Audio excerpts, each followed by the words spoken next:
Et bonjour, bonsoir à tous. Donc on se retrouve. Et oui, c'est moi qui parle, ce n'est pas Maxime cette fois pour ce dernier épisode dédié à la compétition officielle du Festival de Cannes, le dernier hors-série destiné au Festival de Cannes 2026. Donc ce n'est pas un scam, je n'étais pas là pour, pour Cannes, mais on a pu se retrouver parce que toi tu es rentré à Paris, Maxime, ça va? Oui, ça va bien. Je me suis remis un petit peu de ma petite maladie. Oui, et puis tu as pu t'habituer à la chaleur surtout avant qu'elle n'arrive à Paris. Ah, c'est ça. J'ai fui la chaleur pour en retrouver une pire à Paris. Oui, c'est ça. Et pourtant, avant que tu arrives, il faisait 16 degrés. Donc j'étais un peu jaloux, mais là, beaucoup moins. J'ai apporté la chaleur. Exactement. Non, eh ben écoutez, voilà, on voulait se faire cet épisode à deux parce que figurez-vous que, comme vous le savez, il y a des films qui ont été présentés en simultané à Cannes et à Paris, dont je vous parlerai à la fin de cet épisode. Des films, donc 3 films dont je vous parlerai à la fin de cet épisode, qui étaient en compétition officielle également. Normalement, vous savez lesquels.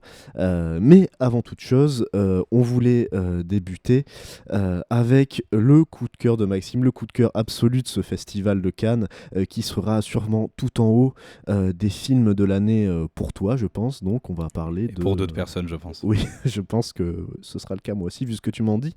Mais le coup de cœur de l'année, donc peut-être Soudain de Ryusuke Hamaguchi. On vous retrouve après ce petit extrait. 私進行がんで余命半年って言われて急に具合が悪くなるかもしれないって。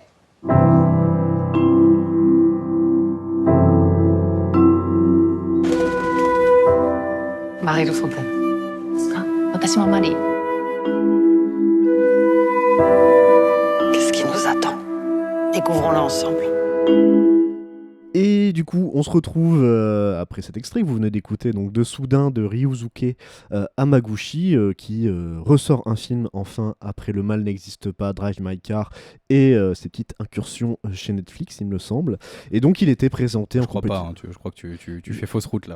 Ah, il a pas fait des Non, petits non, trucs chez ces Netflix? 3 derniers, c'est Drive My Car, donc en 2021. J'y reviendrai un petit peu rapidement. Conte du hasard et autres fantaisies, et Le Mal n'existe pas. Je crois pas qu'il était passé Il me par semble qu'il était Netflix. sur Netflix. Bon, Ah, ok. on revérifiera. Vérification. Et donc, des films que moi, en tout cas, j'avais beaucoup appréciés. Est-ce que Soudain est au niveau des derniers films de Ryusuke Hamaguchi? Est-ce que déjà c'est mieux que Le Mal n'existe pas? Est-ce que c'est mieux que Drive My Car? Écoute, juste avant de rentrer pleinement dans l'analyse et vous dire tout le bien le bien immense que je pense de ce film, donc je spoil un peu mon avis. Je voulais vous faire un petit contexte quand même sur Ryusuke Hamaguchi. Si jamais vous le connaissez pas, c'est vraiment pour moi et pour beaucoup d'autres, hein, un des plus grands cinéastes en activité.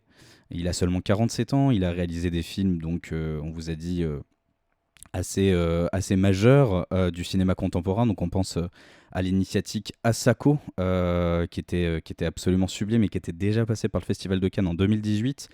Donc il a réalisé ensuite Conte du hasard et autres fantaisies, donc qui n'est pas un long métrage, hein, qui est une série de 3 courts métrages dont je vous recommande absolument le visionnage, qui est époustouflant, vraiment. Surtout dans son premier, son deuxième, le premier et le deuxième court métrage, vraiment les deux sont magnifiques.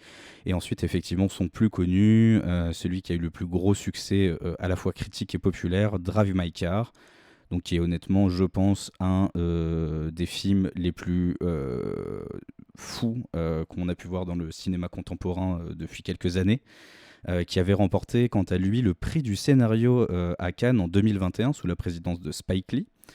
Et pour vous donner rapidement en fait un avis sur le film, il m'avait ébloui, hein. Je l'avais découvert moi à l'époque quand j'étais arrivé à Paris. Tu avais raison sur Conte du hasard, il n'était pas sur Netflix. Pardon. Ouais, c'est ça, hein. Ouais, Il est passé par la Berlinade, Conte du hasard. Oui, c'est ça. Et oui, ce que je disais sur Drive My Car, c'est qu'effectivement, c'était un film absolument sidérant et éblouissant, qui avait fait naître en moi en fait une admiration vraiment folle pour le cinéaste.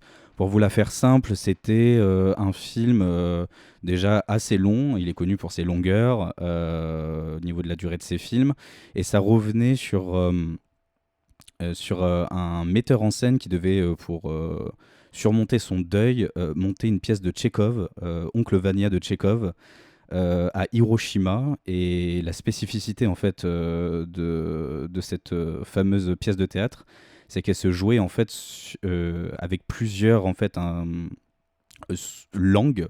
Et donc il y avait des interprètes qui venaient un petit peu partout d'Asie, et je crois même qu'il y avait quelqu'un qui venait hors d'Asie, je sais plus, je crois que c'est d'un pays occidental, j'ai oublié précisément. En tout cas, voilà, Drive My Car, il y avait déjà euh, dans le dispositif une réflexion autour du langage et comment en fait on pouvait développer à travers le discours en fait sur l'art, sur la réparation dans l'art, une structure qui allait comme ça dialoguer en fait entre des langages différents, et c'était absolument passionnant. Et ça s'appelle Drive My Car, voilà, juste pour finir, parce que il y a cette relation absolument sublime en fait qui au fur et à mesure du film s'ouvre entre ce fameux metteur en scène et sa conductrice qui conduit Tout à fait, ouais. cette voiture, je crois que c'est une Saab, rouge absolument dingue. Et je vous invite vraiment à foncer voir ce film. C'est vraiment un bijou. En tout cas, pour revenir à Soudain, donc c'est une coproduction franco-japonaise, et c'est à la suite, je crois que c'est même quand il tournait Le Mal n'existait pas, qu'il a commencé à réfléchir en fait au projet de Soudain. C'est né en fait de ses lectures d'une relation épistolaire japonaise entre une philosophe qui luttait contre le cancer du sein et une anthropologue, donc un discours vraiment très théorique, c'est 20 lettres si je dis pas de bêtises. Entre les deux, ça l'a vraiment émerveillé. C'est une productrice en fait qui lui a fait découvrir ce court roman épistolaire, et il décide en fait d'en faire un film en France avec un passage au Japon, notamment parce que tout simplement un producteur français désireux de faire un film avec lui l'avait approché, et donc c'est comme ça en fait que ça a pu s'implanter Quelle en bonne France. idée quand même. Quelle idée absolument sublime, j'y reviendrai un petit peu dans l'analyse. Donc il a tourné dans un EHPAD du 15e arrondissement à Paris, et les deux rôles principaux sont tenus par Virginie Efira et Tao Akamoto, sachant qu'encore une fois le palmarès est déjà tombé, donc les deux comédiennes ont gagné le prix d'interprétation féminine, amplement mérité. J'y reviendrai un petit peu après dans mon analyse. Pour vous faire un court synopsis, donc on suit la vie d'une directrice d'un établissement donc de personnes âgées, Marie-Lou, jouée par Virginie Efira, qui tente d'y instaurer une philosophie de soins plutôt innovante, basée sur l'écoute et la dignité des résidents. Ce concept un petit peu philosophique, c'est quelque chose de réel, hein, qu'il a découvert en fait dans un documentaire qui s'appelle Humanitude. Si vous ne connaissez pas, c'est mis en place dans certains établissements, notamment des EHPAD privés depuis quelques années, et c'est plutôt compliqué à mettre en place. Ça demande beaucoup de personnel, de temps, et puis de revoir totalement en fait la prise en charge. Donc pour revenir à l'histoire, cette fameuse Marie-Lou en fait, elle va connaître forcément des réticences d'une partie du coup de ses équipes, et suite à ça en fait, un soir, elle va aller voir en fait une pièce de théâtre. Elle va rencontrer Marie, donc qui est metteuse en scène, et qui se bat contre un cancer. Donc c'est ça qui reprend en fait du fameux échange épistolaire dont je vous ai parlé juste avant. Et disons que la rencontre de Marie va bouleverser la trajectoire de vie de Marie-Lou. Les deux on va voir naître tout simplement une amitié vraiment profonde entre les deux femmes, et elles engagent en fait ensemble un combat pour rendre quelque part possible l'impossible. Écoutez, qu'est-ce que moi j'ai pensé du film au-delà de son histoire? J'ai pensé tout simplement que c'était vraiment un miracle, hein, qui donnait à voir et à penser sur la dégénérescence, la maladie, l'altérité, le vivant. Et en fait, on ressort vraiment de la salle complètement revigoré et vivifié, avec une envie à la fois de mieux voir, de mieux percevoir, de ressentir l'autre, et surtout notre environnement, ce qui nous entoure. C'est vraiment une œuvre qui offre à penser différemment le monde complètement désespéré et le cynisme ambiant dans lequel on vit actuellement, et ça m'a fait un bien fou. Le film fait quand même 3h15, et pourtant en fait il arrive à créer des conditions absolument extraordinaires pour que le film soit en état de grâce constamment, et que finalement le temps puisse se suspendre sur chaque seconde et créer de l'inattendu constamment. Donc Soudain, ça fait vraiment partie de cette poignée vraiment de films, hein, je tiens à le dire, il n'y en a pas beaucoup, qui arrivent à produire un discours à la fois profondément intellectuel, tout en parvenant en fait à vous bouleverser sur chaque instant. Et c'est ça c'est ça pour moi qui rend le film prodigieux, quoi. C'est cette capacité à la fois à agencer un regard lucide, notamment on pense à tout un segment en fait qui va expliquer le capitalisme et l'impact du capitalisme à la fois sur la natalité dans nos sociétés contemporaines, mais aussi en fait les dégâts que fait le capitalisme sur l'instauration justement de nouvelles idées pour reconsidérer les choses, pour reconsidérer les bases de société, et, du coup des idées plutôt utopistes. Et en fait, le film a une durée assez courte, c'est-à-dire qu'on va vraiment suivre la trajectoire de ces deux femmes de très très près. Attends, tu m'as dit que le film avait une durée assez courte. J'ai dit que le film avait non, pardon, la temporalité du récit. Le récit. film fait quand même 3 heures. Pardon, j'ai pas été assez précis. T'as raison de me relancer. Pas la durée du film, c'est la temporalité en fait du récit. Ça se passe sur quelques jours, étant donné que elle a un cancer en stade terminal. Donc c'est ça qui est absolument sidérant avec le film, c'est-à-dire que c'est d'une sensorialité et d'une sensibilité dingue, et quelque part on connaît le dénouement tragique du film pendant en fait qu'on est en train de vivre cette traversée de ces deux femmes là, et tout est vraiment organique et vivant, et en même temps voilà, on a tout le temps à penser. La pensée de ce film en fait se fait de manière beaucoup par le langage notamment, c'est-à-dire que il va absolument pas figer ces scènes de dialogue. C'est-à-dire que ces scènes de dialogue vont constamment être en mouvement. On pense notamment à leur première rencontre. Donc juste après le théâtre, en fait, elles vont marcher. Et il va notamment filmer en fait le 13e arrondissement parisien. Il y a notamment l'esplanade en fait juste à côté de la BNF, que je n'avais jamais vu filmer comme ça dans un film. Honnêtement, et quand tu te dis qu'on a besoin, que c'est même l'affiche du film, ou c'est comme ça qu'ils le marketent en tout cas. Tu les vois, tu sais, dans l'escalier en fait. Moi, je sais pas si vous êtes très familier du lieu, du coup de cette fameuse esplanade qui descend vers le bord de Seine. Et effectivement, il utilise un grand angle quand elles descendent. Et au-delà de la beauté plastique du plan, quoi, c'est vraiment un moment suspendu. Vraiment ce premier échange. Et ce que je vous ai pas précisé, c'est que Virginie Fira a appris le japonais pour le film, ce qui est une prouesse dingue, étant donné que j'ai quand même lu qu'elle a rejoint le projet 3 mois avant le tournage seulement. Ah oui, donc et Ryosuke Hamaguchi a dit qu'il était quand même... Ryosuke Hamaguchi est très sérieux. Hein. Ouais. Il a dit « J'ai été choqué par le niveau qu'elle a pu atteindre en seulement 3 mois. » Et si vous voulez, quand je vous dis que ça repose beaucoup sur le langage, il y a des plâtrés de texte. Oui, d'autant plus que Hamaguchi, s'il a bien une qualité, c'est que c'est un grand dialoguiste quand même. C'est un immense dialoguiste, et ce qui est fascinant, et j'en terminerai peut-être là parce que j'ai pas forcément envie d'en dire plus, je vous laisserai le découvrir.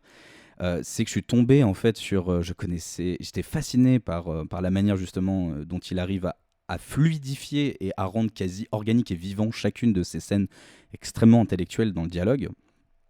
C'est qu'en fait, Virginie Fira l'a expliqué en interview comment il fait. C'est-à-dire que par exemple, il y a ce gros bloc, donc par exemple quand elles sont en train de discuter, ce que je viens de vous expliquer là sur l'esplanade jusqu'au bord de Seine, c'est vraiment une scène qui doit faire au moins une vingtaine de minutes. C'est sidérant en termes de précision. Bon, il y a une femme, une Française qui l'a aidé à coécrire les dialogues, parce qu'il parle pas, je pense, très bien français. Mais ce qui est fou, c'est qu'en gros, il va tourner l'entièreté de la scène en plan séquence, et au lieu de prendre ce plan séquence pour l'intégrer directement au film, il va y prendre des fragments, et le jour d'après, ou même des fois Efira disait il tournait ce plan séquence le matin, il prenait les fragments en fait en direct, et en fait il pensait un découpage technique, enfin je pense qu'il avait pensé en amont, mais du coup il retourne cette scène là sous différents angles, et par exemple en passant d'un mouvement à la fixité, ce qui fait qu'il y a une variation constante au niveau du dialogue, et en même temps je reviens sur ce côté en fait organique. Il y a vraiment une pensée sur comment toujours en fait mettre une liberté totale de jeu pour le comédien, et en même temps savoir constamment comment sa caméra doit filmer pour intégrer le comédien dans l'environnement, et comment fixer le meilleur point de vue possible pour ressentir à la fois les émotions et en même temps le dialogue. Et c'est vraiment ce qui, je pense, est la force du film, et permet au film, si je dois révéler une toute petite scène, d'être pas cathartique, parce que Darby McCarr l'était, hein, sur notamment, je pense, une scène dans la neige, mais là on a des moments en fait de beauté pure que normalement seul le documentaire c'est capté. Je pense notamment à cette fameuse scène, je ne veux pas tout vous révéler, rassurez-vous, qui se passe à Kyoto, où les deux femmes attendent seulement que leurs pâtes cuisent et en même temps, elles sont en train d'admirer cette espèce de beauté absolument sidérante de J'ai entendu l'environnement. parler de cette séquence des nouilles, etc. Une des plus belles séquences de nouilles de l'histoire du cinéma. Le soleil se lève tranquillement, on est encore un petit peu dans la pénombre, c'est le crépuscule, quoi. Et cette scène-là arrive à un moment clé du film, c'est la bascule un peu tragique. Et en même temps, il filme en fait la nécessité de vivre, de ressentir, d'être dans le moment. Et ça peut paraître assez superficiel quand je vous le raconte comme ça, mais à vivre, c'est une expérience humaine absolument magnifique. Et c'est pour ça que je pense que l'œuvre est à la fois à contre-courant dans ce festival de Cannes, parce que c'était des films lourds sur le sujet, qui revenaient beaucoup sur la mémoire, sur la guerre, sur les traumatismes. Et là, effectivement, c'est un film, comme j'ai dit, à la fois profondément lucide, mais en même temps qui donne une vision différente pour penser les choses et penser le monde. Et ça fait quand même du bien par les temps qui courent d'avoir des œuvres comme ça. Voilà, tout simplement. Bah, super, j'espère. En tout cas, moi, ça m'a donné envie de le voir. J'avais déjà envie de le voir, mais là, encore plus. Et on espère que vous aurez aussi envie de le voir et de vous fader ces 3 heures. Mais visiblement, les 3 heures passent très très vite. Tu te les fades pas, en fait. C'est un plaisir. Vraiment, t'as envie que le film dure 2 heures de plus. Hein, c'est pas une blague. Vous comprendrez. Ça paraît insensé quand je le dis comme ça. Mais je pense que, honnêtement, ce film, vous n'y trouverez aucune longueur. C'est ça qui est incroyable, en fait, avec le long métrage. En tout cas... ça nous donne envie d'aller le voir. Est-ce que tu as une date de sortie avant de passer à autre chose ? Oui, il sort le 12 août, donc vous allez pouvoir le découvrir très rapidement. Vite, très vite, voilà. L'été, il fera chaud. Et j'en remets une couche, j'adore tellement Virginie Efira. Elle est allée actuellement, sans dire de bêtises, elle est encore au Japon en train de faire la promo du film en japonais. Exceptionnel. Et ça, rien que pour la fraternité. Efira, non, mais c'est fou. J'espère qu'elle aura autant de succès qu'Alain Delon, en tout cas. On en reparlera tout à l'heure de Virginie. Bah, écoutez, on en reparlera tout à l'heure de Virginie Efira dans une prestation. Ah oui, c'est vrai. Elle avait 2 films cette année. Exceptionnelle, mais dans un film un peu moins bon. On en reparlera donc. Mais après donc l'aventure humaniste de Soudain. Je crois qu'il est temps de passer à un ride un peu plus spectaculaire, là aussi asiatique, mais cette fois coréen, avec Hop.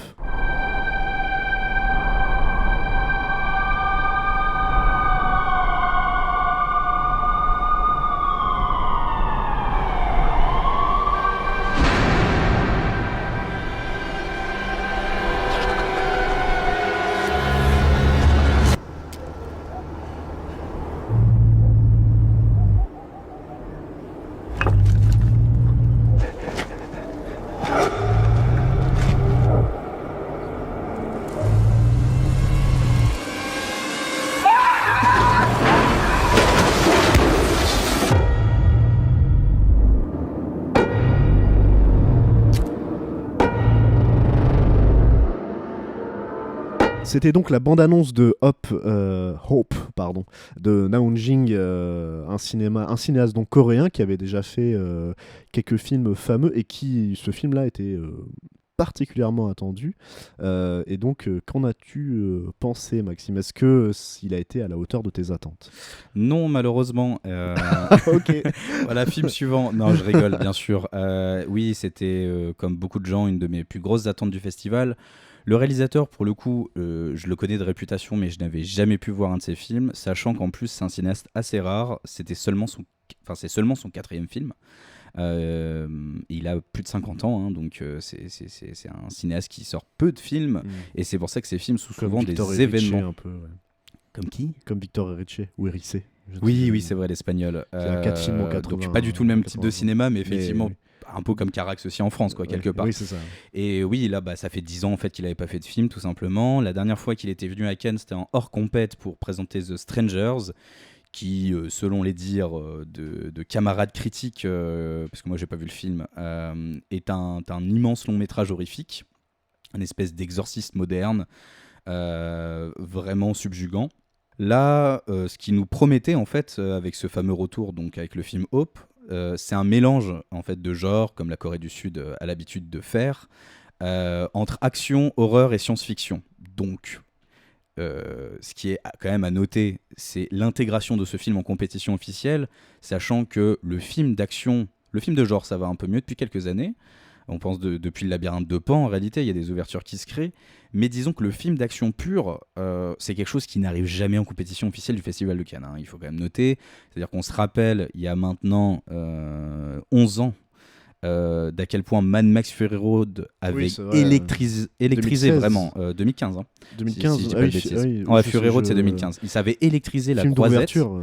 Alors semble, non, c'est hors en compète, compétition, ouais. mais Mais il me c'est semble que ça avait eu un succès. ah non mais ça avait un monstrueux, quoi. succès dingue, le retour critique était dithyrambique à Cannes, et puis faut vous dire vraiment que ils ont les dents acérées, hein. Les critiques de Cannes, ils sont capables vraiment de dézinguer un film. C'est pour Ouais. ça que d'ailleurs Puis les Américains, ils envoient 5 par jour. Donc, non mais c'est pour ça que les Américains, enfin en tout cas les studios américains ont du mal de plus en plus à envoyer des films. parce qu'en France, on rigole pas avec la critique. Et je pense que honnêtement, ils ont dû essayer de négocier. Tu vois, cette année, ça m'a étonné de pas voir Disclosure Day qui sort bientôt de Spielberg ou l'Odyssée de Nolan, mais je pense qu'en fait ils flippent trop. Enfin, ça peut être totalement tiède comme accueil, et après derrière Pourtant, ça veut handicaper pas- le lancement du film. Après, je suis pas certain de ça, mais un film de Spielberg, par exemple. C'est la ça pensée de peut- ces Oui, producteurs-là. bien sûr, mais dans les faits, je suis d'accord, c'est pas ça qui se Je pense passe. qu'ils se trompent parce qu'un film de Spielberg fera quand même ses entrées et les gens, le public peut aussi adorer, malgré les mauvais retours à Cannes, quoi. En tout cas, je crois que la dernière fois que Spielberg il est venu présenter un film hors compète, Oui. c'était Le Bon Gros Géant. Il a vraiment été très très mal accueilli. Après, c'est vrai, Bon, c'est vrai que peut-être qu'il a c'est été vrai qu'en même temps, refroidi. c'est loin d'être son meilleur film. Mais n'empêche qu'en tout cas, pour revenir aux films d'action, on pense à tous les grands films du genre, même du côté asiatique, c'est-à-dire les John Woo, les Tsuyark, puis même après du côté américain. Donc, quand on pense à Michael Mann. Mais ça laisse la place, c'est pas grave. Non, mais oui, mais enfin, quelque C'est dommage. part, oui, il y a pas, ils vont pas légitimer, ça c'est un vrai problème. C'est comme le cinéma d'animation, ça peine à trouver sa place en compétition officielle. Là, cette année, on avait plein en fait de films d'animation sur les sections parallèles, mais c'est vrai que la compétition, bordel, à un moment, il faut faire un effort, les gars, quoi. Enfin, Oui, non, bien sûr. il faut laisser sa place aussi à une certaine diversité dans le cinéma d'auteur, et on peut pas dire aujourd'hui, très sérieusement, qu'il n'y a pas du cinéma d'auteur dans l'animation et dans le film d'action. C'est pas Après, vrai. ils sont aussi bloqués par Annecy, etc. Et je pense qu'ils veulent pas non plus enterrer le festival d'Annecy, qui est un festival d'animation important. Donc voilà, il y a aussi des discussions. Oui, bon, c'est un débat, voilà, mais c'est bon, un débat. On va pas partir là-dedans. Mais en tout cas, bon, pour recentrer un peu sur Hope, le scénario est très succinct, hein. Est-ce qu'il y a un scénario ? Oui, bah, il y a un scénario. Ça tient un peu sur un bout de papier, mais il y a quand même un scénario. Donc, ça raconte en gros l'histoire d'une mystérieuse entité extraterrestre qui arrive en gros dans un petit village en Corée du Sud qui s'appelle Hope Harbor.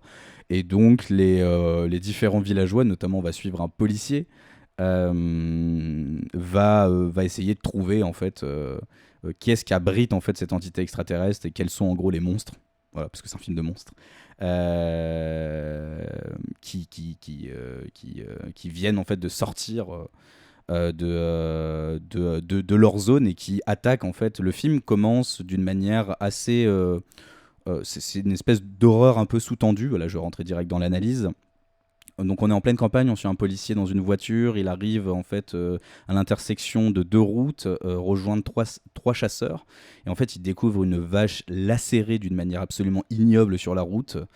Et là on sent tout de suite la caractérisation voilà, absolument incroyable en fait des films coréens, donc qui vont alterner on va dire entre comédie noire, burlesque, et on sent que tout de suite l'officier de police c'est un peu, si vous avez déjà vu Memories of Murder, ce type de policier, c'est-à-dire quelqu'un qui fait croire qu'il a une assurance et une autorité incroyable, et en fait qui est juste quelqu'un d'ultra maladroit qui a aucun courage, Oui, enfin en tout cas qui a un courage assez particulier, et qui est très cynique, et donc il va partir dans ce fameux village.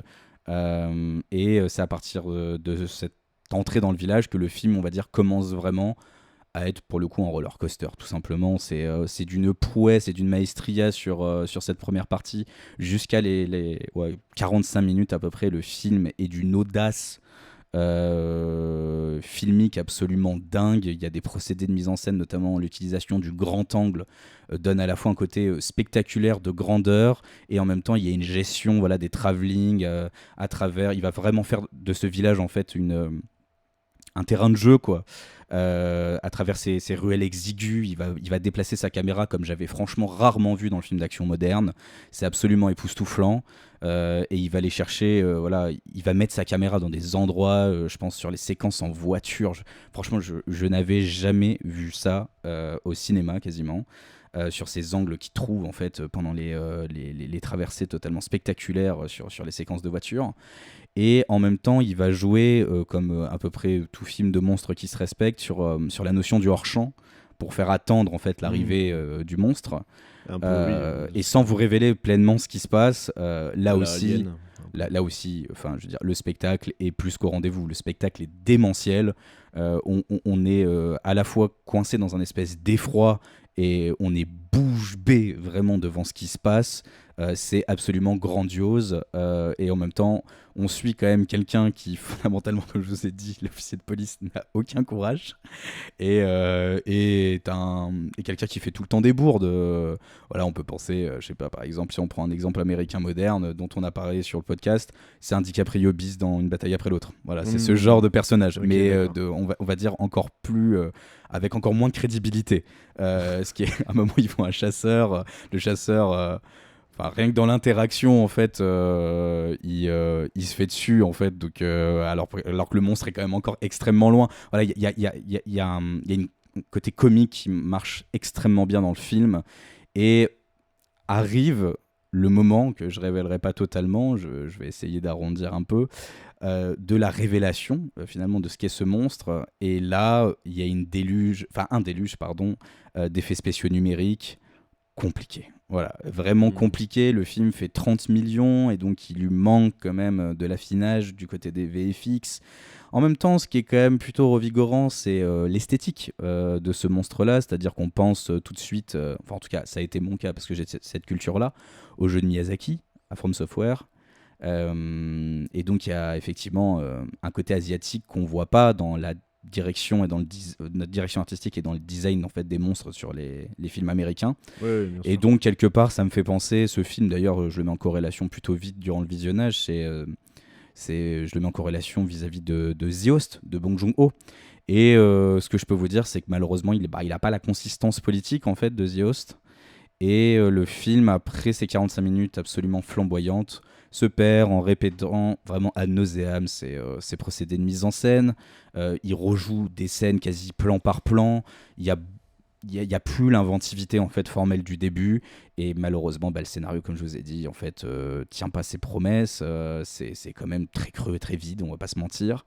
Et malgré une certaine absurdité qui reste dans l'histoire et un travail en fait sur on va dire, la destruction quelque part d'un héroïsme, en tout cas la relecture en fait de comment dans le film d'action on peut voir l'héroïsme, ça à la rigueur c'est plutôt intéressant dans le film, mais le seul problème c'est qu'il n'arrive jamais à créer de paraboles et de discours réels sur ce que représentent ces entités extraterrestres et ces monstres. Et ça, c'est un vrai problème. Voilà, je trouve que c'est un vrai problème, une vraie limite que j'ai dans le film.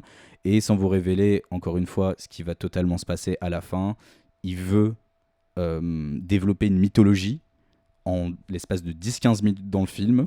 On a l'impression vraiment que comment ça s'appelle ? C'est une réunion entre producteurs, vraiment. Et ils se sont dit, vas-y, on leur fout le plus de trucs possible parce que de toute façon, on va faire de suite.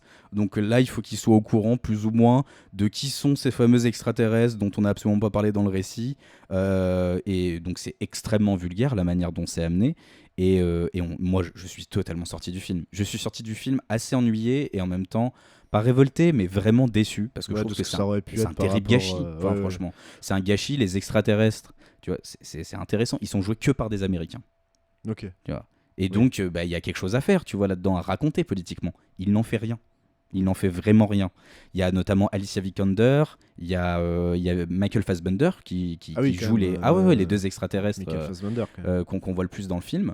Et putain, mais pourquoi en fait, enfin, Ouais, il n'y a aucun alors, discours sur ce qu'on aurait pu penser de l'impérialisme. non, sur l'altérité, sur le colonialisme, je sais pas, sur l'impact du soft power américain sur la Corée du Sud, sur tout ça. Enfin, il y Et avait. à ça se rajoute donc des effets spéciaux très moyens, tu disais. Alors ouais, encore une fois, des effets spéciaux qui vont être originaux, on va dire dans leur design, mais qui malheureusement dans leur exécution technique sont vraiment limités par le budget. Et c'est le problème du film, et c'est ce qui fonctionne. On est assez dérouté au début, mais ça fonctionne, notamment parce que sur l'apparition du tout premier monstre. Mais après, je veux dire, il y a une telle répétition, tu vois, sur ces VFX-là. Notamment, il va utiliser le procédé du ralenti d'une manière absolument vulgaire. Ça m'a fait penser vraiment à Zack Snyder. Vraiment, ce jeu. Ouais, non, mais vraiment, à un moment, quand tu l'utilises 3, 4 fois, 5 fois, 6 fois, je comprends. Là, je vous mens pas, à la fin du film, il doit l'utiliser à peu près toutes les 2 minutes. Vraiment. Ça fait beaucoup. Ça fait vraiment ça beaucoup. Fait beaucoup, ouais. Et honnêtement, ça ne raconte rien à part une dilatation temporelle qu'on a vu 20 millions de fois dans n'importe quel film d'action. Ce que je peux pas lui reprocher, par contre, c'est qu'effectivement, parmi toutes ces répétitions et ces défaillances, il trouve toujours en fait moyen, par ses grands angles, de déployer une mise en scène intéressante, voilà, par moment. C'est ça qui te déçoit peut-être un peu, c'est que tu vois une mise en scène très très très très prometteuse, et le début du film, j'ai l'impression, te satisfait beaucoup, et en fait il se perd un peu dans des facéties à la fin. Je suis pas le seul à l'avoir dit, mais je pense que si le film avait maintenu ce niveau absolument stratosphérique des 45 premières minutes, je pense que le film, ça serait devenu l'équivalent de Mad Max Fury Road pour la décennie. D'accord, ok. Voilà. Oui, donc c'est... tout simplement. C'est dommage, en effet. C'est vraiment dommage. C'est vraiment dommage. Après, à voir, encore une fois, il y a des suites. Donc, à voir ce qui nous fera dans les suites. Si c'est lui, si c'est d'autres, je ne sais pas. On verra. Est-ce que tu as la date de sortie de ce film ? Est-ce qu'elle a été annoncée ? Alors, pour l'instant, non. On sait juste que c'est distribué par Neon. Eux, ils sont toujours dans les bons coups, c'est quand même incroyable. Après, voilà, sur les effets spéciaux, le film ne sort pas tout de suite. Peut-être que ça peut être retravaillé. C'est ce qu'il a dit. C'est ce qu'il a dit en conférence de presse. Les effets spéciaux ne sont pas finis. Il va y avoir encore un gros travail sur l'infographie. Voilà. Je ne sais pas ce que ça va donner au final, mais peut-être qu'on a vu une copie. Oui, ça arrive. Encore une fois, il y a des. Souvenez-vous d'Eddington l'an dernier, la critique était plutôt tiède au début. Sauf qu'il y a beaucoup moins d'effets visuels. Là, honnêtement. On parle souvent du nombre de plans utilisés dans le film, enfin de plans truqués en fait avec des effets visuels. Là, c'est pas qu'il y a 100 ou 150 plans, c'est qu'il y a au moins, je pense honnêtement, 400 plans dans le film qui sont truqués. Minimum. Oui. Et le film dure pas si longtemps que ça en plus. Enfin si je dis des bêtises. Bon, il dure quand même 2h20. Mais bon, on a connu des films plus épiques qui duraient plus longtemps. Mais là, pour le coup, non, c'est quand même, encore une fois, malheureusement raté globalement, et un gâchis parce qu'il y avait un potentiel énorme. On vous invite quand même à aller le voir à sa sortie, et peut-être que d'ici là le film aurait été retravaillé, etc., et qui sera bien plus intéressant que ce que tu as vu, Maxime, à Cannes. Bref, c'était donc Hop de Na Jing, et il reste un film dont Maxime voudrait parler, un film réalisé par une Française et le dernier film présenté donc en compétition à ce festival de Cannes 2026. Il s'agit d'Histoire de la nuit de Léa Missus. Papa, tu préfères lequel? Elle te donne pas la moitié de ce que tu lui donnes. Elle te mérite pas.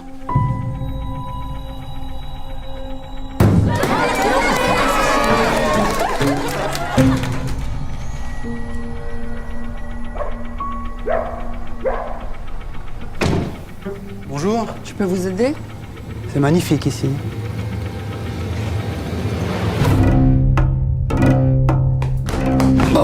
Qu'est-ce qui se passe, ma chérie? Si vous faites ce qu'on dit, il arrivera rien à personne.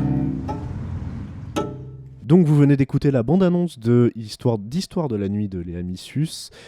Donc je le disais, dernier film présenté en compétition à Cannes, et dernier film dont tu vas nous parler, Maxime, dernier film que toi tu as vu pour le coup à cette compétition. Oui, effectivement, ce qu'on peut noter déjà, c'est que c'était la 3e femme du coup française qui présentait cette année en fait un film en compétition, et d'ailleurs la majorité des femmes malheureusement venaient seulement de la France cette année en compétition. Oui, c'est vrai. Il y avait notamment, je crois, aussi une Allemande, et après ça peut une Allemande qui a pris 4 ou 5, qui a pris le prix du jury, il me semble, pour l'aventure que tu n'as pas vu, que je n'ai pas vu. Et du coup, Léa Missus, bon, si vous la connaissez pas, rassurez-vous, c'est pas une réalisatrice extrêmement populaire. Malgré tout, moi, je la connais de réputation depuis très longtemps, étant donné que c'est la scénariste en fait de Audiard sur quelques films, notamment Les Olympiades et Emilia Pérez. et elle a également en fait réalisé 2 premiers longs métrages. Donc il y a Ava qui était présenté à la semaine de la critique avec Laure Calamy à l'époque, qui avait eu un succès critique. Ouais, Enfin, c'était un succès critique, un en tout succès cas. critique vraiment très très beau à l'époque, et surtout voilà qui avait, enfin c'est son tout premier long métrage qui avait dès le début en fait intégré le Festival de Cannes. Elle était assez jeune à l'époque. Et donc on pense aussi aux 5 Diables avec Adèle Exarchopoulos qui avait été présenté, si je dis pas de bêtises, il y a 2 ans, quelque chose comme ça. Oui, c'est vrai que je n'avais pas pu voir, mais qui me fait trop envie. Faut que je le Ouais, regarde. ouais, complètement. Et ça, c'était à la quinzaine des réalisateurs. Ouais. Et je crois qu'elle n'avait pas gagné de prix, par contre, pour ça. Pour vous la Mais il me faire... semble par contre qu'il avait Ouais. encore une fois un succès critique assez... Alors, pas énorme, ça avait assez polarisé, mais effectivement, il y a des grands défenseurs de ce film. Malheureusement, je n'ai vu aucun de ces 2 films. Pour vous l'expliquer un petit peu, parce que je me suis renseigné sur la cinéaste, elle a 37 ans, hein, donc elle est à peu près, on va dire, de la génération du Cournot. Elles se connaissent, hein, d'ailleurs. Et donc, toutes les 2 font du cinéma de genre vraiment qui diffère. C'est-à-dire qu'elle va être plutôt sur des récits de genre. Bon, là, on va voir, c'est un thriller, c'est un home invasion, histoire de la nuit. Mais elle avait notamment, dans Les 5 Diables, fait une incursion vers le fantastique. Et Ava, après, je ne sais pas. Sa spécificité, pour le coup, c'est que... elle intègre constamment en fait des enfants dans ses films qui sont souvent au centre du récit, et donc là ça n'y manque pas. Il y a une fabuleuse actrice, donc malheureusement je n'ai plus le nom, je suis désolé, qui doit avoir 12-13 ans, quelque chose comme ça, et qui est incroyablement castée. Donc Histoire de la nuit, c'est pas juste cette petite fille qui est bien castée, hein, c'est l'ensemble, c'est un casting vraiment 5 étoiles, et c'était super de finir par ce film-là, le festival. Donc on retrouve au casting Benoît Magimel, Bastien Bouillon, Afsia Herzi. On a qui d'autre ? Monica Bellucci, pour un rôle de composition magnifique. Qui apparemment est excellente dans le Ah film. ouais, elle est vraiment formidable. C'est mieux que dans Beetlejuice, j'espère. Oui, bah disons que c'est bien quand elle arrête de tourner pour son mari qui a plus d'imagination. Enfin d'ailleurs, je sais pas s'ils sont mariés. Bon, bref. Je crois qu'ils sont ensemble. Tout ça pour dire que je vais vous faire un petit court synopsis donc, de ce fameux Histoire de la nuit. On suit Nora et Thomas, donc Afsia Herzi et Bastien Bouillon, et leur fille Ida, qui vivent dans une ferme isolée avec pour seule voisine Christina, jouée par Monica Bellucci, une peintre italienne. Alors que tout le monde prépare une soirée d'anniversaire surprise pour Nora, 3 hommes rôdent autour de la maison et s'invitent à la fête, faisant surgir des secrets bien gardés. Donc, Home Invasion, comme disent les Américains, classification en gros du thriller... qui part du concept en fait d'invasion du privé, quoi, à l'intérieur d'une maison, tout simplement. C'est un super thriller. Voilà, c'est un super thriller. J'ai passé un très très bon moment. C'est l'avant-dernier film que moi j'ai vu. Donc, c'était le samedi, le dernier jour du Festival de Cannes. On a une écriture qui est vraiment au cordeau, d'une précision chirurgicale, incroyablement habité et tenu. On a vraiment une tension sourde vraiment sur la première partie, notamment je pense à la musique qui est formidable dans le film, qui est une musique extrêmement inquiétante et lancinante, qui doit être de la contrebasse, si je dis pas de bêtises, c'est pas de la contrebasse, ça doit être à violoncelle. En tout cas voilà, musique formidable. Donc on est tout de suite en fait, le film arrive à nous maintenir constamment le regard et l'attention, tout en créant vraiment un suspense haletant absolument incroyable. La photographie qui est assurée par Paul Guillaume, donc ils se connaissent depuis très longtemps. Lui, il a notamment fait la photographie d'Emilia Pérez, des Olympiades. Donc voilà. Et puis à l'époque, ils ont même co-réalisé en fait L'Amicius et Paul Guillaume. Donc c'est une amitié en fait entre ce chef opérateur. Il est devenu chef opérateur pleinement en fait depuis une dizaine d'années.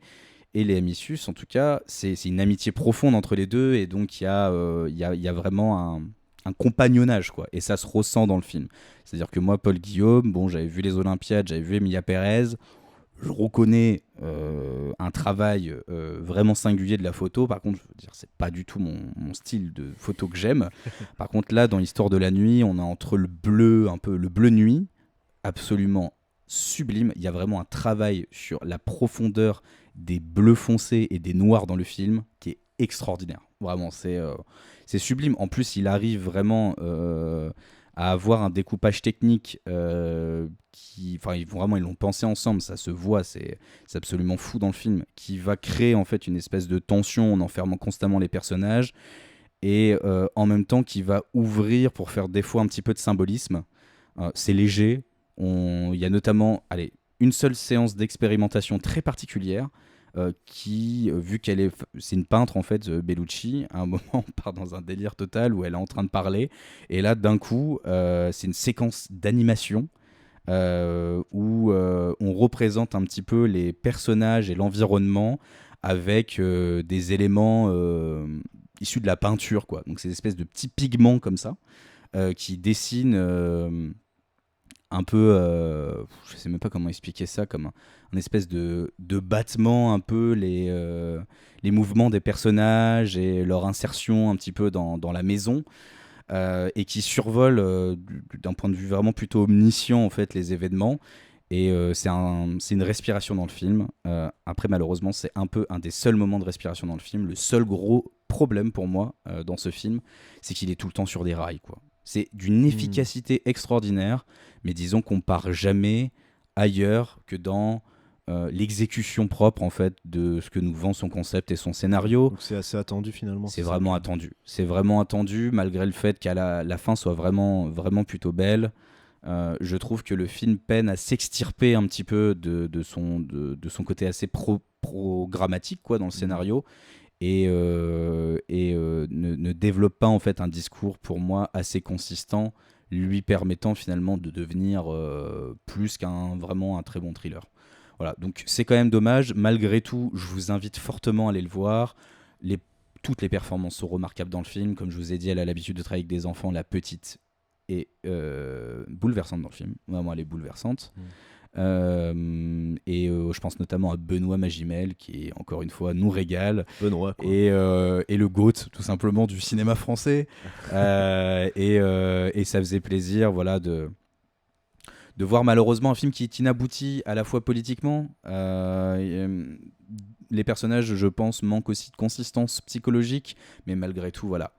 La mise en scène, même si elle ne fait pas arriver et même si elle ne fait pas émerger des moments de grâce, c'est quand même un formidable long métrage que je vous invite à voir, et vous passerez, je pense, forcément un excellent moment.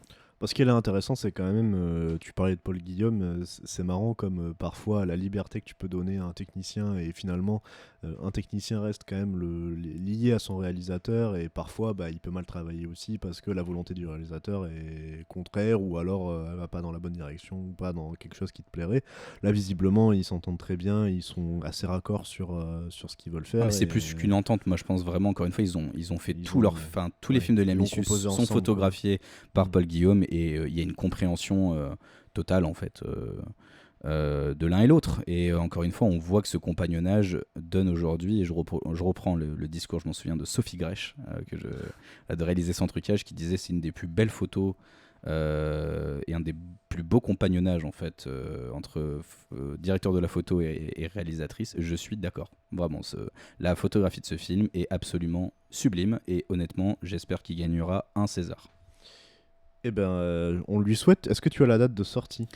Oui, il sort à la rentrée le 16 septembre exactement.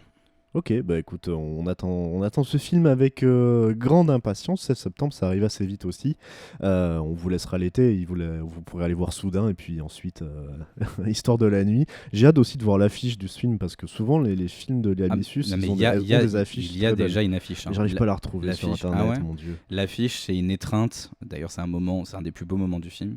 C'est une étreinte entre Afsia Herzi, Bastien Bouillon et la petite. À travers une fenêtre. Voir, oui. Voilà, c'est magnifique. C'est vraiment sublime. Et déjà, celle des 5 Diables était sublime. Vous pouvez aller voir l'affiche, ça vous donnera une idée de la photographie dont je vous parlais tout à l'heure. Il y a le GOAT et la GOAT du cinéma français avec Afsia Herzi, donc c'est forcément bien, allez-y. Hein. Non, mais allez-y, foncez vraiment. C'était un excellent film pour terminer la compétition, et c'était extrêmement rafraîchissant. Et bien pendant ce temps, la compétition, elle continuait à Paris, ou elle se déroulait à Paris en simultané. Moi, j'appelais ça la sélection parisienne, parce qu'il y a eu quelques films, même s'ils étaient hors compétition, qui ont été diffusés. Donc on pouvait citer La Vénus électrique. Toujours été jacobin, de toute façon. Tout à fait, moi je suis tellement parisien. Il y avait eu La Vénus électrique, qui est un film sympathique. L'Abandon, qui retraçait les derniers jours de Samuel Paty, un peu plus critiquable. C'est un euphémisme. Déjà dans la forme, ensuite dans le propos, voilà. Et donc 3 films en compétition, en plus de ceux qui sortent la semaine où on est en train d'enregistrer ce podcast et qui sera diffusé donc cette nuit, même demain matin. Donc vous pouvez déjà aller les voir. Donc il me semble que c'est l'objet du délit. Et donc Colony, qui était en séance de minuit, du réalisateur coréen dont je n'arrive pas à prononcer le nom, mais qui est un très bon film que j'ai vu, mais dont je ne vous parlerai pas dans ce podcast, puisqu'ici on ne traite que des films de la compétition. Ces films de la compétition, le premier à être sorti en tout cas à Paris, c'était Histoire parallèle d'Asghar Farhadi, avec un casting français de haute volée, mais on s'en parle après ce petit extrait de la bande-annonce. L'autre jour, je l'ai revue. La ressemblance de cette femme avec ma mère est peut-être un hasard, mais le fait qu'elle travaille dans l'appartement de l'autre côté de la rue n'est pas qu'une simple coïncidence.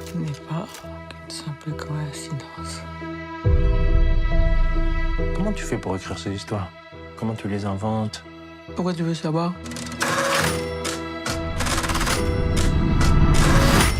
Et donc on se retrouve pour parler d'Histoire parallèle d'Asghar Farhadi. Je vous parlais de ce casting, donc il y avait quand même Vincent Cassel, Virginie Efira, Pierre Ninet, Isabelle Huppert, Adam Bessa. Donc sur le papier, que des acteurs que j'aime à peu près bien, hormis peut-être Ninet et Cassel, mais bon ça c'est mes goûts personnels, mais en tout cas Efira, Huppert, Adam Bessa. C'est des goûts objectifs. Et en tout cas, enfin moi en tout cas Adam Bessa, j'adore cet acteur. Apparemment, Vincent, désolé, je te coupe. Vincent Cassel a dit que la grande liberté d'un acteur, c'était de refuser des rôles. Voilà, il aurait peut-être dû refuser ce film, vous verrez pourquoi. Comment vous dire? En fait, Histoire parallèle, moi, quand j'ai vu la bande-annonce au cinéma, donc 2 semaines avant le film, il me semble, je savais pas qu'il allait sortir pendant le Festival de Cannes. C'est un film qui avait l'air, sur le papier, de m'intéresser assez. Pour vous expliquer à peu près le synopsis, Isabelle Huppert joue une écrivaine qui observe des gens qui habitaient dans son ancien appartement, avec une longue vue, donc on voit déjà la référence à Fenêtre sur cour et tous ces genres de films d'observation et d'enquête, et qui, en parallèle, va écrire une histoire en imaginant ce que vivent ces 3 personnes dans l'appartement, donc qui sont jouées par Virginie Efira, Vincent Cassel et Pierre Ninet. Et donc Isabelle Huppert va écrire cette histoire et va être aidée par Adam Bessa, qui est son aide à domicile, qui est un réfugié ou quelqu'un qui est en tout cas sans domicile fixe, on le comprend au début du film, et qui lui va qui va continuer l'écriture en tout cas de cette histoire. La particularité de ce film, c'est que finalement, l'histoire écrite par Isabelle Huppert et Adam Bessa va influencer la vie des 3 protagonistes de l'appartement d'en face.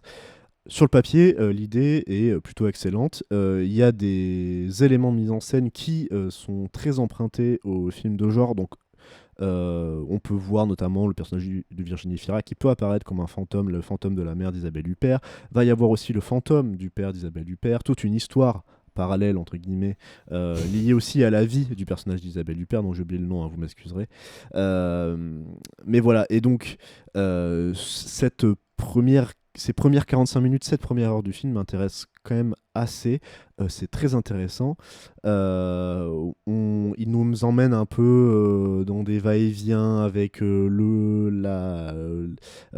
entre l'histoire comme elle était, l'histoire vécue dans le roman et l'histoire réellement vécue par les personnages. Et puis finalement, il va décider d'abandonner complètement l'histoire vécue dans le roman pour nous parler de la réalité. Et pour clairement évoquer l'influence que va avoir l'histoire sur la vie des 3 personnages de l'appartement d'en face. Et à partir de là, le film me perd complètement parce que je trouve ça terriblement inintéressant en fait, et terriblement bateau dans ce qui est raconté. Il y a très très peu d'inventivité à partir de ce moment-là dans le film, et malheureusement il reste 1h20 de film, quoi. En termes de mise en scène, ça donne quoi? En termes de mise en scène, encore une fois, dans la première heure, il y a des idées assez passionnantes. Encore une fois, ça casse pas trop pattes à un canard, mais je trouve qu'il y a des incursions, comme je le disais, du film de genre, en fait, dans ce truc qui touche un peu, qui est quand même un film très très qui est quand même très proche des acteurs et donc qui devient très réaliste après par la suite. Et à partir de ce moment-là, justement, la mise en scène m'ennuie aussi. On n'est pas sur du chant contre chant tout le temps, mais bon, il y a quelques plans, je suis un peu dur, il y a quelques plans qui peuvent être intéressants, mais Globalement, la mise en scène ne raconte pas grand-chose. Les appartements paraissent à nouveau fades. La lumière est très crue, alors qu'elle était très sombre auparavant.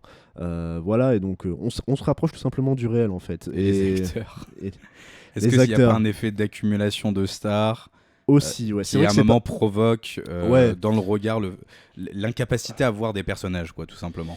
Oui, alors moi c'est vrai que j'ai un problème avec les films qui accumulent les acteurs qui sont censés jouer des premiers rôles. Là, il y a au moins 4 acteurs qui sont censés jouer des premiers rôles. Adam Bessa est à sa place, mais Isabelle Huppert est censée jouer un T'as premier sa rôle. place, le pauvre, il joue un pauvre clochard sans papier. Ouais, mais il Si joue. on pouvait lui il- filer d'autres rôles, franchement, que ce Bien genre sûr, de truc. Bien sûr. Ah, je l'ai vu dans un film où il jouait un gitan. Il était excellent. Ok, je l'ai pas vu malheureusement. Mais il joue le mec taiseux en général. Adam Mais c'est Bessa. pas les fantômes non plus. Quoi, C'est pas les j'imagine. fantômes, c'est pas les fantômes, mais il est néanmoins, voilà, il sait pas, il est néanmoins très bon. Le problème, c'est que oui, en effet, Virginie Fira est censée avoir le premier rôle, Vincent Cassel est censé avoir un des premiers rôles, Pierre Ninet aussi. Donc en fait, ça marche pas trop. L'alchimie n'est pas là, d'autant plus que l'alchimie est importante dans le film, si vous Ouais, allez c'est le voir. sûr. Après, ça peut fonctionner dans certains. Moi, je pense à Elle de Paul Verhoeven. T'as énormément Oui, évidemment, il y de a des stars contre-exemples. françaises et c'est fait aussi par un réalisateur étranger. C'est vrai. Le problème, c'est qu'en fait, il y a un mec qui a travaillé derrière, quoi, tout simplement.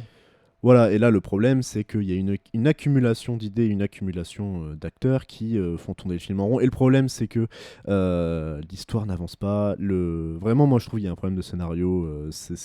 En fait, tu disais tout à l'heure que le film de Léa Missus était attendu. Là, en fait, je sais très bien. En fait, du moment où je comprends que l'histoire va influer sur la vie des personnages, je sais très bien ce qui va se passer et je m'y attends une heure avant. En fait, plutôt que de tenir son discours méta sur la manière dont la fiction peut nourrir la réalité ou la réalité peut nourrir ou la même fiction. la façon dont l'écrivain va travailler, tu vois, ça peut être intéressant. Qu'est-ce aussi. qu'il va prendre en fait du réel pour pouvoir essayer de nourrir la fiction?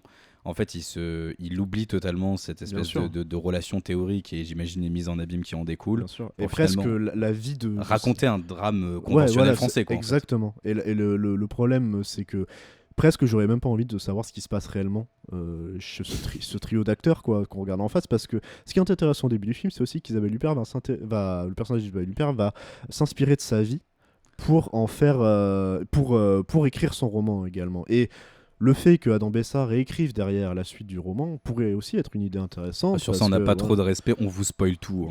Non, mais le film n'a pas grand intérêt. Allez le voir tout de même, mais mais le désengage est total. Encore une fois, là, ce que je vous raconte, c'est il y a plein d'autres intrigues dans le film, mais qui ne sont pas intéressantes, rassurez-vous. Donc, de toute façon, même si je vous spoilais, vous ne rateriez pas grand-chose. L'intérêt du film est même pas là. C'est vraiment, pour moi, c'est vraiment cette première heure où Isabelle Huppert et Adam Bessa vont travailler ce texte ensuite. Après, ce qu'on peut dire, c'est que l'accueil a été plus que froid au Festival de Cannes aussi. quand même. Et le film, c'est honnêtement, c'est ramassé totalement. C'est un peu comme c'est un peu le même problème que d'autres films en compétition. C'était peut-être un peu, la marche était peut-être un peu haute, peut-être qu'en séance d'ouverture ou en première à Cannes. Allez, pourquoi pas. Mais il fallait le foutre hors compétition. Oui, voilà, en hors compète, il aurait eu sa place. Là, c'était. Voilà, il y a un casting qui donne plutôt envie, comme tu disais. Oui, il y a en beaucoup plus. de gens aussi qui ont envie de voir le film vis-à-vis de ça. Puis après, c'est tout. Mais bon, après, encore une fois, est-ce que ce récit avait besoin de se passer dans un appartement haussmannien avec des gens qui ont des professions c'est très bourgeoises? bourgeois, Voilà, c'est bien sûr, c'est très beau. Franchement, on fait pas plus, on va dire, non inventif. Que le pitch de base de ce film, quoi. Est-ce que les acteurs qui y sont convoqués à l'intérieur, quoi, c'est bien sûr, et encore une quand même fois triste, quoi.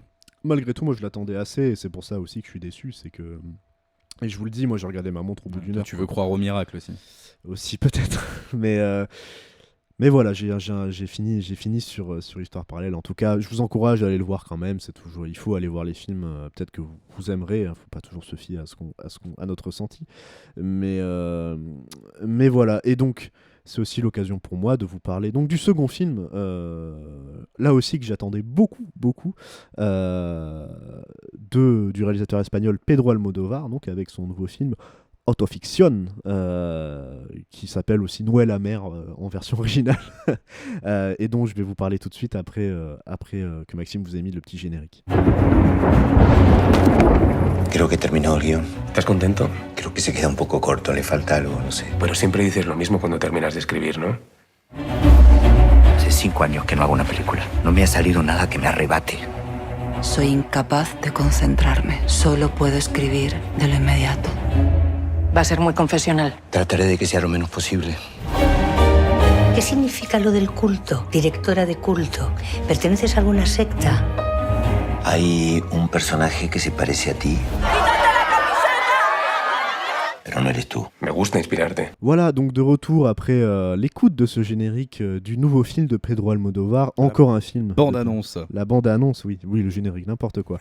La bande-annonce d'Autofiction de Pedro Almodovar, donc, qui ressort ce film après avoir chopé le Lion d'Or à Venise avec La Chambre d'à côté, un film que moi j'avais vraiment apprécié en tout cas, et donc c'est pour ça qu'il me tardait de voir ce nouveau film avec donc des acteurs dont on parlera tout à l'heure, notamment. On va avoir un dialogue là-dessus si tu veux, étant donné que je l'ai vu. Ah oui, c'est vrai, tu l'as vu. J'avais oublié que tu l'avais vu. Je l'ai rattrapé, j'ai eu un petit peu de chance. C'est vrai. Donc avec au casting Barbara Leni. J'ai un peu de mal avec l'accent espagnol. Barbara Leni, donc qui est quelque part le personnage principal. Oui, c'est ça. C'est celle en tout cas qu'on voit le plus. Voilà. Leonardo Sbaraglia qui joue le réalisateur en manque d'inspiration. Le double d'Almodovar. Le double d'Almodovar.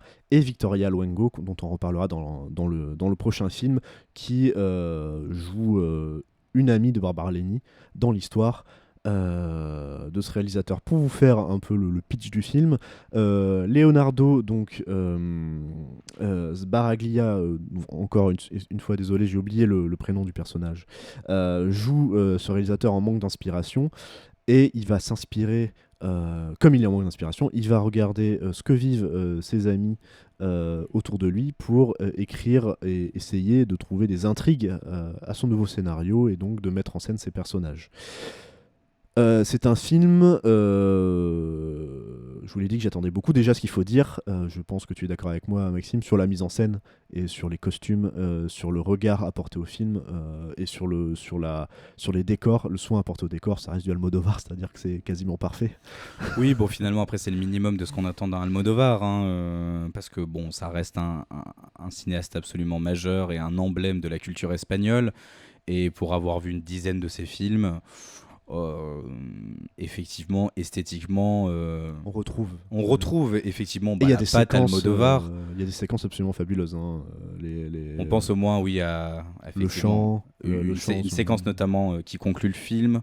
On oui, pense à cette fameuse séquence sur l'île volcanique qui est absolument sublime. Et le chant au bord du lit. Effectivement, incroyable. Et je pense aussi à une séquence d'écoute de cette chanteuse espagnole, je sais plus comment elle s'appelle. C'est une légende vraiment de la chanson espagnole, où les deux personnages écoutent un disque en fait sur la fin de vie de la chanteuse, un disque de concert. Et mine live. De rien, il faut dire un truc, c'est que toi tu étais à Cannes, donc tu voyais des très beaux films. Nous à Paris, on se tapait toutes les merdes qui doivent sortir pendant que les critiques sont pas là. Et donc voir un film comme ça, aussi bien réalisé, aussi bien mis en scène, ça fait quand même du bien aux yeux. C'est sûr.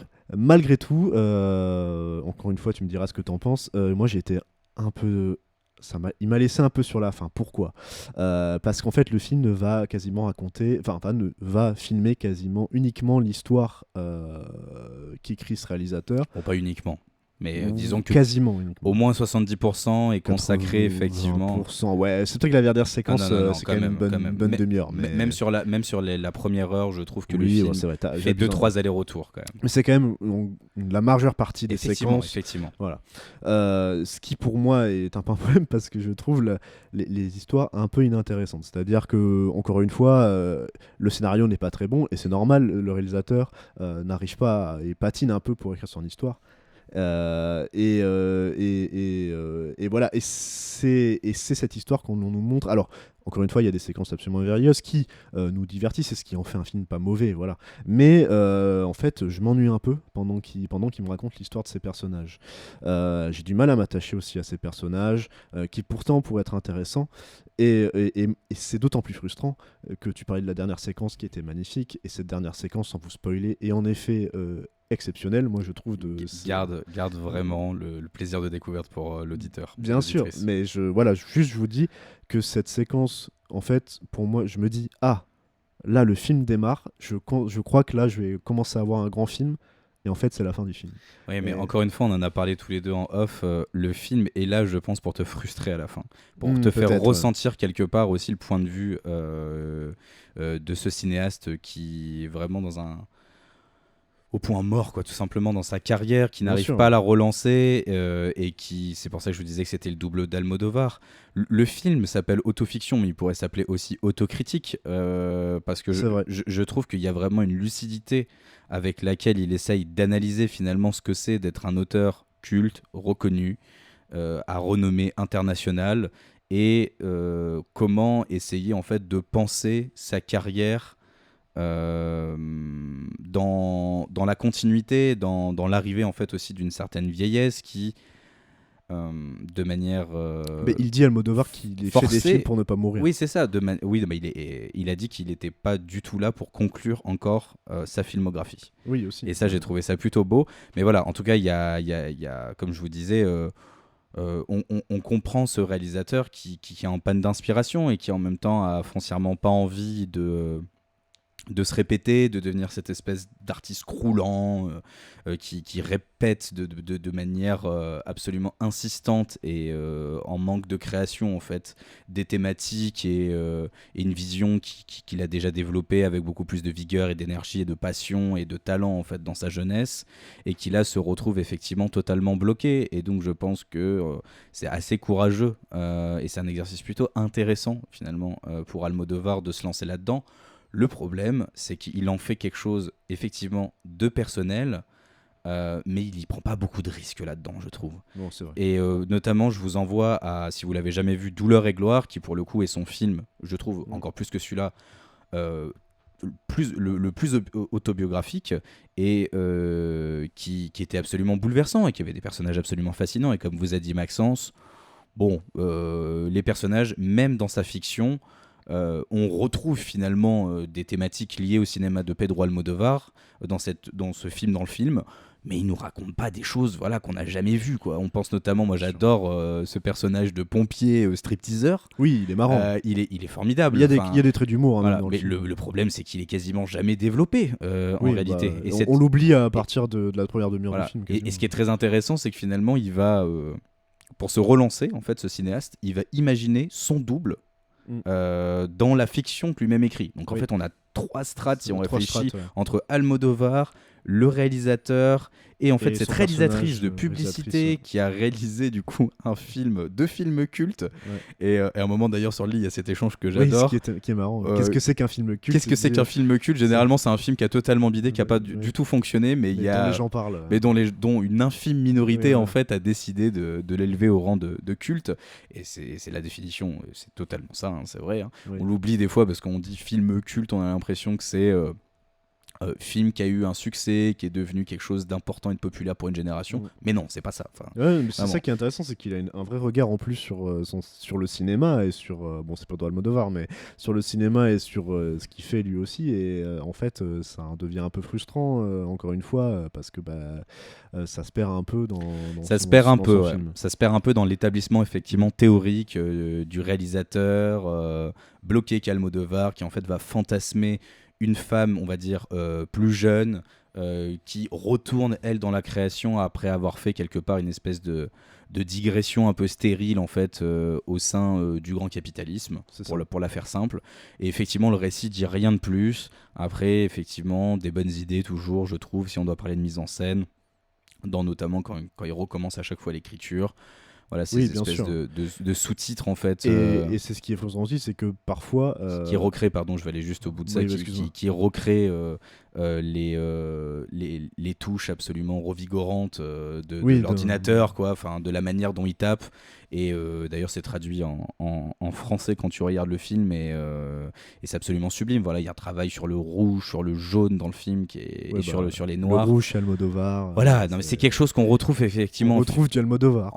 Même pas en filigrane, j'allais dire, vraiment de manière extrêmement voyante, mais disons qu'il a travaillé ça d'une manière beaucoup plus sublime esthétiquement. On pense notamment à Tout sur ma mère ou ou à d'autres films de cet acabit-là qui au début des années 2000 ont vraiment élevé, et Volver bien sûr, ont vraiment élevé Almodovar comme un des grands maîtres du cinéma, de l'histoire du cinéma. Et là effectivement on n'est pas du tout à ce niveau-là malheureusement.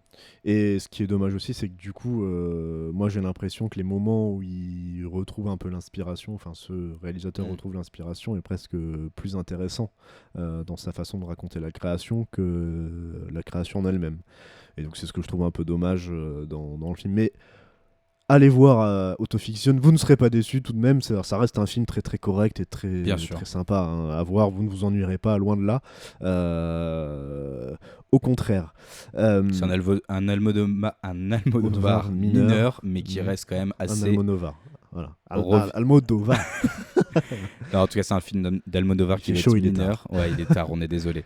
Mais qui va être extrêmement revigorant pour pas mal de gens, je pense. Absolument.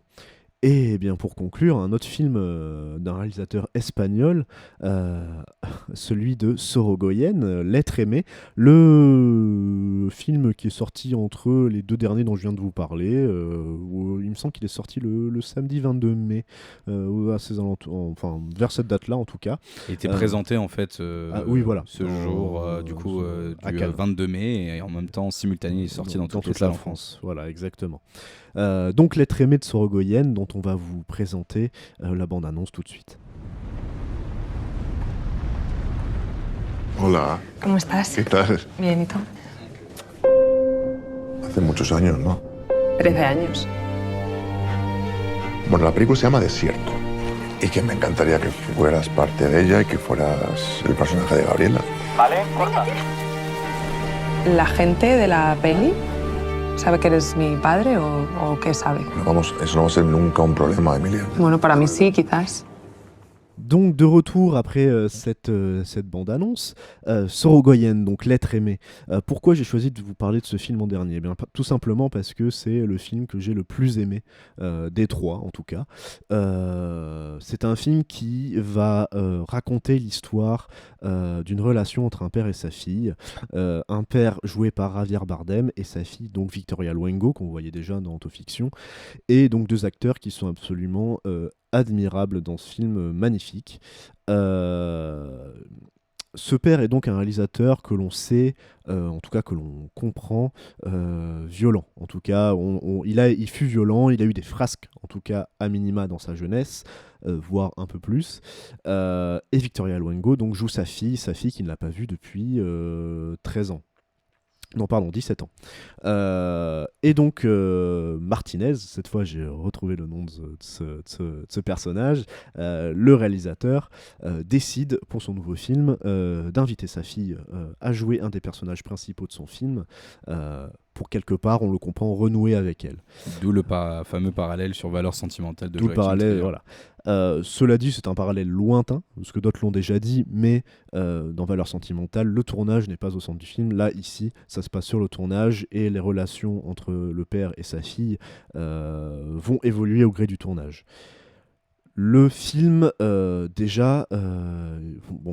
Sorogoyen, on le sait depuis Asbestas, c'est un cinéma de la tension, et cette tension on la ressent, même si on la ressent avec parcimonie, parce qu'on va le comprendre, et on le comprend tout au long du film, mais les deux personnages vont à la fois faire des pas vers l'avant et puis des pas vers l'arrière, ils vont se rapprocher, se rééloigner, tout au long de cette première heure de film en tout cas, on sent qu'ils se cherchent, et c'est ça qui est très beau, et la mise en scène le met en valeur déjà dès la première séquence, où la première séquence c'est un chant contre chant de 20 minutes. Mais c'est un chant contre chant avec des amorces.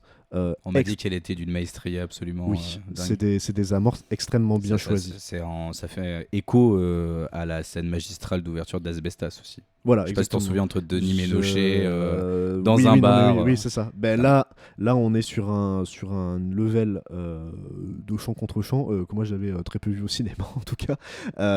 Le choix sur les amorces est absolument magistral, et ça dure 20 minutes, et moi au bout de 10 minutes je me dis attends, ça fait quand même longtemps que ce chant contre chant est dur. C'est une figure de mise en scène très dure à renouveler, à essayer d'apporter une vision singulière sur le chant contre chant. faut quand même penser la mise en scène d'une manière vraiment profonde. C'est ça, mais là, si vous décidez d'aller voir le film, concentrez-vous sur les amorces de ce film. Et en plus de ces amorces, il y a le jeu de Javier Bardem et de Victoria Luengo, notamment de Javier Bardem, qui est absolument magistral. Alors moi, j'ai pas vu les autres films de la compétition, mais après avoir vu ce film, pour moi, j'étais convaincu qu'il choperait le prix de la mise en scène masculine. Que ce soit dans les mimiques, les changements d'expression, les regards. En fait, dès les premières minutes, on comprend la relation il n'a même pas besoin de parler, on comprend la relation qu'il lie à sa fille. En tout cas, on soupçonne qu'elle est très compliquée. Et si vous voulez, une fois que Victoria Luengo accepte de jouer donc pour son père, on va donc commencer à voir ces rapports de force qui s'installent. Les deux se cherchent, je l'ai déjà dit, ils vont se chercher sur plusieurs sujets extrêmement intéressants, et ça va durer toute la première heure du film. Et la première heure du film, on va dire, c'est une relation d'un père et d'une fille qui se retrouvent assez classique. Il y a à travers cette première heure des séquences absolument magistrales. Il y en a qui l'ont cité, donc je me permets de la citer, mais Martinez, donc le réalisateur, reçoit la musique de son film. Il met un AirPod pour l'écouter, et sa fille entre en même moment dans le self, et sur une musique absolument sublime, il passe son temps à l'admirer, alors qu'à côté il y a ses deux enfants nés d'un nouveau mariage, et il passe son temps à admirer sa fille pendant bien 5 minutes. Et on sent qu'il y a à moitié de l'admiration et à moitié du regret de ne pas l'avoir connu. On sent qu'aussi il a 50 ans, 60 ans, c'est un âge aussi de la raison, où on se calme, où on essaye de renouer. Et ça dépend pour qui. Oui, ça peut dépendre pour qui, pardon. Mais en tout cas, dans ce cas-là, c'est le cas. Et là, on sent on sent à la fois la tension, l'admiration et le regret. Et je trouve cette séquence absolument juste, en fait. Et c'est très rare de voir, en tout cas, autant de justesse dans des relations entre les personnages, rien qu'à travers un regard. Et c'est pour ça aussi que son interprétation est assez folle. Bref, au bout d'une heure, une nouvelle séquence, et là ça c'est une séquence de tension absolument sur le tournage absolument incroyable, où là on sent que ça bascule. On pouvait se demander, parce que je vous l'ai dit, ce réalisateur est violent, et on pourrait penser que le film excuse la violence de ce réalisateur. Ce n'est absolument pas le cas, et cette séquence, que je ne vous spoil pas, le montre, et vous le comprendrez. Pour pas être trop long non plus, voilà. Ce film, c'est vraiment, je vous l'ai dit, je n'arrête pas de vous le répéter, c'est vraiment la relation d'un père et sa fille, et des va-et-vient en permanence, et c'est vraiment un film qui met en scène ces va-et-vient à chaque moment du tournage, et l'équipe est témoin de ça, et on comprend que à la fois les deux personnages veulent s'émanciper l'un de l'autre, et qu'en même temps ils aimeraient bien renouer, et le film ne donne jamais vraiment la réponse, et je vous invite à le voir pour vous, en tout cas, vous faire votre propre avis sur ce que sera la nature de la relation après le tournage. Mais voilà, c'est un film passionnant, hyper émouvant aussi, avec, voilà, je vous l'ai dit, des séquences absolument épatantes. C'est juste dommage pour Javier Bardem, il le méritait, mais bon, il a déjà eu, donc c'est les deux jeunes hommes de jeunes acteurs de Coward, de Lucas Dont, pour qui j'ai pas beaucoup d'amour, malheureusement. Ah, bon bah écoute, en tout cas non, mais j'ai pas vu le film, mais disons que j'avais vu son précédent, et j'avais pas du tout été réceptif à l'œuvre, donc bon, après les deux acteurs apparemment sont bons dedans. Apparemment c'est pas un scandale, mais bon, honnêtement je crois que Javier Bardem l'a déjà eu, hein, donc, oui, il l'a déjà eu, c'est pour ça que c'est pas grave, mais bon, il aurait mérité quand même. Ce que je vous conseille, c'est d'aller le voir assez vite, parce que moi je suis allé le voir au Halles, donc à Paris, c'est un des plus grands cinémas de France, voire du monde. Il est déjà en salle 30, ce qui veut dire qu'il est déjà dans des petites salles, donc peut-être qu'il n'a pas le succès escompté. Donc je vous invite vraiment à découvrir ses films précédents, hein. Moi je sais que bon, je suis pas familier de tout son cinéma, mais forcément Asbestas en tête, qui était déjà un film absolument admirable. Et puis moi il me reste à le découvrir, mais je vous invite aussi, parce que je sais qu'il a un très très bon écran déco, c'est le film El Reino aussi, et apparemment Madré, qui est plutôt bon, même s'il polarise un peu plus. En tout cas, voilà, écoutez, oui, mais voilà, donc tout ça pour dire que c'est un film à voir au cinéma, donc allez le voir au cinéma. Moi, vous l'aurez compris, j'ai adoré ce film et je suis tombé presque en pamoison devant Javier Bardem. Donc, on comprend pourquoi. Donc, on comprend pourquoi. Donc voilà, et donc c'était le dernier film dont nous vous parlons pour Festival de Cannes. C'est fini, vraiment ? Oui, ça y est, c'est vraiment fini. En tout cas, j'espère que ce fameux hors-série vous a permis de vous évader, de vous donner envie de découvrir ces films qui arriveront prochainement. En tout cas, moi, c'était une sacrée aventure de vous proposer cette série. Oui, est-ce que tu as aimé ton expérience ? On t'a même pas demandé, tiens. Oui, écoute, c'était rapide, comme j'avais pu, je crois, sur le premier épisode, l'expliquer un petit peu. Ça a duré que 3 jours pour moi. Bon, un jour de plus, parce qu'avec le fameux film Cria Cuervos, dont je vous ai parlé le tout premier épisode, je l'avais vu le mercredi soir. Ensuite, j'ai enchaîné jeudi, vendredi, samedi, avec environ 4 films par jour. J'ai loupé malheureusement la Palme d'Or. Oui, les derniers jours, je devais aller la voir en salle de Bussy, donc, qui est vraiment une des salles les plus importantes dans le palais des festivals. Malheureusement, la séance était complète, donc j'ai eu un peu les boules de ne pas pouvoir le rattraper, sachant que là où j'étais très content, au-delà de Myung-Joo, parce que je connais pas tellement le cinéaste, c'est qu'il y avait encore Renate Reinsve, et que Renate Reinsve du coup a gagné avec le réalisateur Joachim Trier. Et non, le réalisateur, quelque part, ils ont partagé un peu la Palme d'Or, c'était assez mignon, et ils ont tous repris ce fameux cliché de Justine Triet qui fume sa clope en ayant la Palme d'Or. Parce que, elle, à chaque fois qu'elle va à Cannes, j'ai l'impression qu'elle ramasse un prix, quoi. Ah, mais c'est assez impressionnant, là, quand même. Entre Julien Douchapit, Valeurs sentimentales et La Fjord. Donc voilà, je suis très impatient de découvrir Fjord. J'imagine peut-être comme vous, vu qu'il a gagné la Palme. En tout cas, pour les cinéphages, c'était quand même important pour nous d'y être et de vous apporter un travail, je l'espère en tout cas, qui a été de qualité, qui a été pertinent. C'était notre première hors-série, on pense qu'il y en aura d'autres, on l'espère en tout cas, on vous l'annoncera en temps venu, parce que les festivals ça nous intéresse et que c'est important, voir autre chose que des festivals, des événements de cinéma en tout cas. On essaye en tout cas d'ouvrir le podcast c'est ça. à d'autres horizons. C'est ça, et donc on vous retrouverez toujours les rétrospectives qui sont le format pivot de ce podcast, et donc dont vous retrouverez très bientôt la rétrospective dans un peu plus d'une semaine, vous allez retrouver le tout premier épisode de la rétrospective sur Jacques Demy, dont on est très content de vous parler de la carrière, et puis plusieurs séances spéciales aussi qui arrivent, et des séances spéciales dans l'actualité. Voilà, on vous en dit pas plus, mais voilà, en tout cas n'hésitez pas à nous faire des retours à partager, à commenter en fait comment vous avez ressenti finalement ce nouveau concept en fait d'émission, qu'on le fasse d'une autre manière, là vous l'aurez compris, on a choisi d'aller de plutôt vu qu'on Maxime n'avait que 3 jours, donc c'était quand même assez intense pour lui, de plutôt se situer dans les lieux de Cannes et les différentes sélections, en choisissant les films avec une grande intention, et surtout ce que tu pouvais voir parce que la billetterie de Cannes, j'ai l'impression que c'est compliqué. En tout cas, moi je vous l'annonce parce que je suis quelqu'un, il faut être ambitieux de temps en temps, il faut avoir l'ego d'un gars de droite de temps en temps. L'année prochaine, on espère vraiment y aller à plusieurs à Cannes. Ouais, et d'y aller 2 semaines. Et d'y aller avec Alix et de vous faire, c'est ça, l'entièreté du festival, et de vous le couvrir en fait pendant toute sa durée.